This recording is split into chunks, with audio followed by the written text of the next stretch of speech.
High, আমি দেবস্মিতা। আজ হচ্ছে 1 জানুয়ারি। সবাইকে জানাই হ্যাপি নিউ ইয়ার। আজ চলে গিয়েছিলাম মাছ বাজারে। মাছ বাজারে তো অনেক মাছ ছিল, আর আমার যেহেতু মাছের পোকা, তাই আমার মাছ দেখে একদম মনটা ভালো হয়ে গেছিলো। তারপর এখানে ইলিশ মাছ, চিংড়ি মাছ, মাছের মাথা, অনেক কিছু ছিল। তো মাছ যেহেতু শুভ, তাই বছরের শুরুটা মাছ দিয়ে শুরু করলাম। আর এখানে মাছের ডিম, ওয়াও একদম। এই মাছটা আমরা নিয়েছিলাম। এই মাছটার ওজন প্রায় 4.5 কেজি মতো হয়েছিল। আমরা যখনই মাছ কিনতে যাই অনেকটা করে কিনে নিয়ে চলে আসি মাছ, একদম মানে অনেকটা।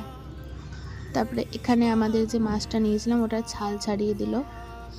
তারপরে আমরা চিতল মাছ নিয়েছিলাম। চিতল মাছ যেহেতু আমি আর বাবা খাই না, মা খায়, তাই অল্প করেই নেওয়া হয়েছে। দিয়ে এখান থেকে আমাদের যে মাছটা নিয়েছিলাম, তো ওই মাছটা আমাদেরকে কাকু কেটে দিল। আর মাছের মাথাটা দেখে না মানে তো লোভ হচ্ছে।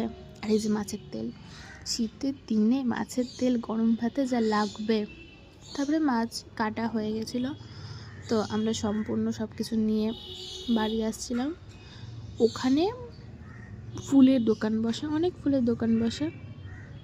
তো আমি ওখান থেকে ফুল নিলাম, কারণ আমি তো ফুল দেখলেই পাগলের মতো করি।